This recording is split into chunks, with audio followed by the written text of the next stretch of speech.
Haleluya. Bwana asifiwe wapendwa. Ninawasalimu katika jina la Yesu. Yesu ni Bwana asubuhi ya leo. Mimi amenitendea mambo makuu. Amenipa kibali, nimeamka. Ni kwa neema zake, ni kwa nguvu zake. Bali sio kwa mapenzi yangu, bali ni kwa mapenzi yake. Bwana Yesu asifiwe. Amenipa kibali, amenipa pumzi ya bure, na ndiposa nina sababu ya kutangaza hii habari njema kutoka kwake. Bwana Yesu asifiwe. Jumapili ya leo ninataka tujifunze mawili matatu juu ya kutunza njia zetu. Bwana Yesu asifiwe. Tunaweza kutunza namna gani njia zetu kama sisi wenyewe sio wakamilifu? Kama sio wewe ni mkamilifu. Ni vizuri ya kwamba wakati wewe ni mkamilifu ndiposa utaweza kutunza njia zako. Lakini kama sio mkamilifu hauwezi ukatunza njia zako. Bwana Yesu asifiwe.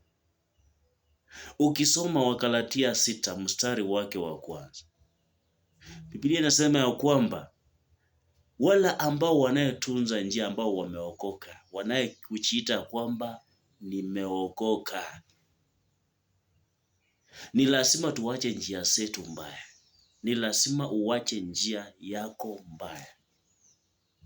Ili unapopata kule mtu kule nje ambao haenendi kulingana na mapenzi ya Mungu, unaweza kumuonya.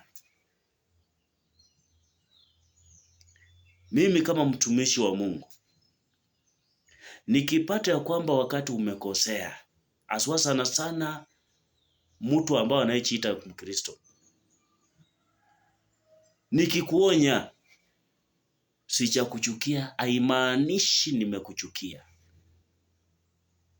bali kwa ajili upendo ambao ninayo ndani yangu, ambao Mungu ameniweka ndani yangu, ndiposa inafanya hili nikiona kwamba unatenda dhambi, nikuonye na kukurejesha kwa njia ya Mungu.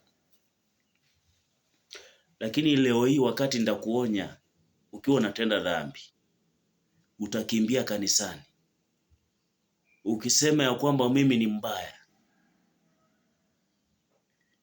Bwana Yesu asifiwe. Wapendwa, tusiende kimwili kanisani. Usiende kanisani ukisema ya kwamba unaenda kumwabudu Mungu usiomjua. Bwana asifiwe. Ni lazima upeleleze moyo wako.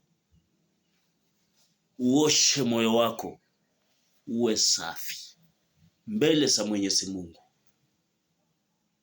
ndiposa njia zako ziwe safi. Na Biblia inasema ya kwamba sio wote wanayeniita Bwana Bwana wataona ufalme wa mbinguni. Chunga usiwe mmoja wao ambao utaliita jina la Bwana lakini usione ufalme wa mbinguni. Bwana Yesu asifiwe. Kuna watu wanatumia jina la Bwana vibaya. Kuna watu wanatumia jina la Bwana kujifaidisha. Kuna watu ambao wanaliita jina la Bwana lakini watauona ufalme wa mbinguni. Amen. Ni jambo la kusikitisha sana. Wewe unayonisikia, licha umesemwa, umetukanwa, umenenwa mambo mabaya, wewe jitie nguvu. Mpendwa, vumilia ndani mwa Yesu. Vumilia, utapata matunda. Utakula matunda ya uzima. Amen. Wacha Mungu awabariki sana. Mungu awape kibali siku ya leo, wanayenenda kulingana na mapenzi ya Mwenyezi Mungu.